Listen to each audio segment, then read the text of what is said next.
ngayon kasama natin si Congressman Pulong Duterte at update lang tayo kung ano po ang kaganapan sa kanyang pagbisita sa ating mahal na dating Pangulong Rodrigo Roa Duterte. Kung kumusta po si Tatay? So far okay man siya. Medyo namayat gamay mo to itong gitambagan nga mukaon, no? Mo gyapon di normal massage sa iyang duha ka tilog, sa iyang likod na karon, apil na iyang likod. O gusto niya ipabot sa mga Pilipino na don't worry daw about him because he was born to sacrifice. So sa mula pa daw sa umpisa para sa taong bayan yung sakripisyo niya. Sir, hindi pa kumakain si dating Pangulo siya? Gakaon siya pero karon medyo namayat. Kita na ko namayat. Ito akong gisultian na kaugdaghan. Sir, kumusta yung medical, sir? Kompleto yung Okay raman siya, healthy siya, okay ra siya. Pero namayat lang, kay murag ni hinay. stress siguro siya hunang-una, sir. Bisag ako siguro na ako di sulod. Puro laki. 55 days na po ba ya? Ha? It's too much. Walay baba. Wala. Sir, unsa imong message para sa mga kababayan nato na nagsuporta sa imuha actually? Sa currently, sir, ang PDP laban na sila'y gibuhat na murag political gathering.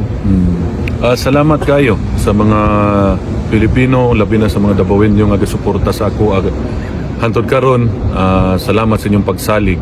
Kunya na po dito ipapas si Presidente, gusto niya one word lang, salamat daw. Salamat. Ora daw, yung ikasulti sa inyo. Sa iyo. Wala siya additional kung sa maabot nga election.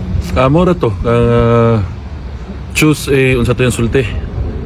Kay nagsugod daw ang Pilipinas sa struggle, so choose a leader na fit to govern the Philippines.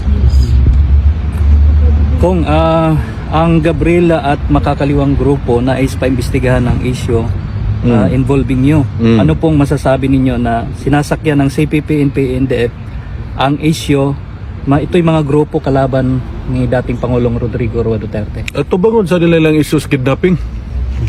Diba convicted mo na sila? Yes. Nung wala pa ng priso na sige ra mong mama dahil mga bahay makabayan. Niagi tatanan sa Congress. Nagtuo mo gwa ko kabalog pila yung ginadawat. Ayaw ko ninyo kagita kay nakilistahan. Thank you ko. Righteous la kayo mga iwaam. Mga panuhak, pila ka bata ang namatay tungod ninyo. Based on hearsay ha. Sige nyo na po kasuhan. Okay. Ano ko yung ito? Sa pa man? Sa paman, Sorry kung sa taong bayan. Mura to, salamat kayo sa inyong suporta kang presidente, sa akong ison kay Bibi Inday, o sa amo ang pamilya. Daghang kayo salamat. Pangayoon na po namo nga padayon ang pagampo para sa health sa among amahan. Salamat kayo. salamat ko. Unsa day sekreto nimo kung anong nisamot daw kagkagwapo diri sa dahig? Gwapo man ang hig. Gwapong hangin. Anhi mo tanan diri para magwapo tantanan. Masamot Labi na na makabayan, di ba anad mo diri? Masamot ang kaputi. Anhi mo diri para magwapo mo. Mga pangita mo. Wal ato na ta dito sa mga Pilipino diyan sa Koreahan ng mga buisit. Sige ko, sige ko.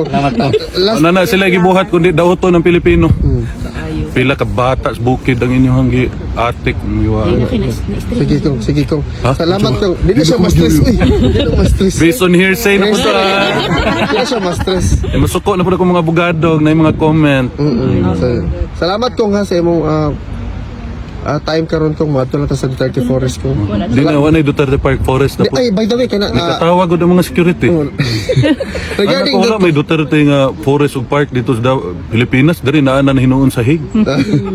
regarding that kung kabalo ba si tatay na ipa-relocate kami sa different Kung gisultian karon lang. sa ba ingon niya kung Ana lagi siya di lang gyud daw nga biklon ang government sunod lang ta kay ilaha man yung lugar niya. exactly.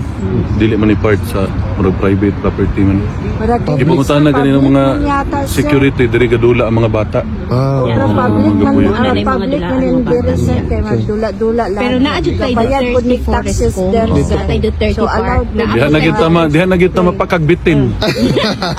Sige kong maraming salamat kong Salamat po kayo. Mabuhay ka kong. Salamat kayo. Thank you, thank you. Salamat.